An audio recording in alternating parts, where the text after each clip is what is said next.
इस संसार का यह नियम है कि मनुष्य का जहाँ भी बंधन होता है उसको वहाँ खोलने पर ही छुटकारा मिल सकता है। जैसे कि मनुष्य शरीर से बंधा हुआ होता है तो मनुष्य को इस शरीर के द्वारा ही इस बंधन से मुक्ति मिल सकती है।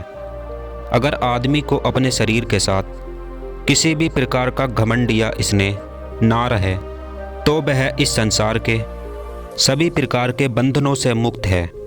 अगर आदमी काम करते करते थक जाता है तो आराम करने के बाद उसमें फिर काम करने की शक्ति आ जाती है।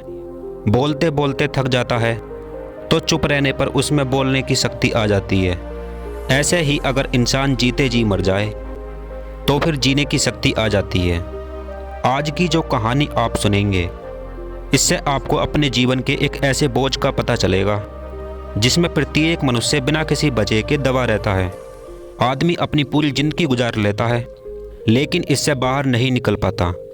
तो इससे पहले कि आप हमारी कहानी में खो जाएं, इस चैनल को सब्सक्राइब जरूर कर लें। यह बात है जून की गर्मियों की। धूप काफ़ी तेज थी, गर्मी भी अच्छी खासी पड़ रही थी। कुछ किसान लोग अपने खेत पर काम कर रहे थे। जब दोपहर का समय हुआ तो ये किसान लोग अपने घरों को वापस आने लगे। इनके पास एक बैलगाड़ी थी जिस पर ये किसान बोझा ढोया करते थे और आज भी यह अपने खेत से वापस आते समय उस बैलगाड़ी पर कुछ सामान ला रहे थे।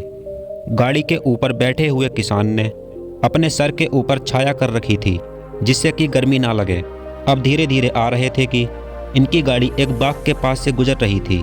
उस बाग में एक कुत्ता बैठा हुआ था। जैसे ही उसने बैलगाड़ी को जाते हुए देखा तो वह भी बैलगाड़ी के साथ चलने लगा। धूप से बचने के लिए वह बैलगाड़ी के नीचे आ गया। अब तेज धूप से उसकी बचत होने लगी। थोड़ी दूर चलने के बाद उसे ऐसा लगा कि इस गाड़ी को तो मैं ही चला रहा हूँ, इस पर जितना भी बोझ है वो सारा मेरे ऊपर ही है। कुछ ऐसा उसको विश्वास होने लगा। यह सब सोचते सोचते वह आगे बैलों के पास पहुँच गया। गाड़ी में जुड़े बैल अपनी रफ्तार से चल रहे थे। जब उन बैलों के पास यह कुत्ता आया तो बैल की एक लात कुत्ते को लग गई जिससे कुत्ता छिटक कर दूर जाकर गिरा और चिल्लाने लगा। उसने देखा कि गाड़ी तो अब भी चली जा रही है। उसका सारा भ्रम दूर हो गया कि यह गाड़ी मेरी वजह से नहीं चल रही थी। ठीक उसी प्रकार दुनिया के लोग भी यह सोचते हैं कि मैं ही सब कुछ करता हूँ, मेरी वजह से ही मेरा घर बार चलता है, मेरे घर का सारा बोझ मेरे ऊपर ही है। लेकिन तुम्हारे जैसे कितने आए और कितने चले गए और कितने ही आएंगे, लेकिन ये दुनिया की गाड़ी नहीं रुकने वाली, यह तो चलती रहती है। तुम्हें इस बात का एहसास भी तभी होता है जब तक कि उस कुत्ते की तरह तुम पर लोगों की लात ना पड़ जाए, फिर सब कुछ समझ आ जाता है। इस बात का तात्पर्य है इस जीवन में जो बोझ तुमने अपने ऊपर उठा रखा है, एक बार रुककर उसको अपने शांत मन से विचार करके जरूर देखो, फिर तुम्हारा सारा भ्रम दूर हो जाएगा।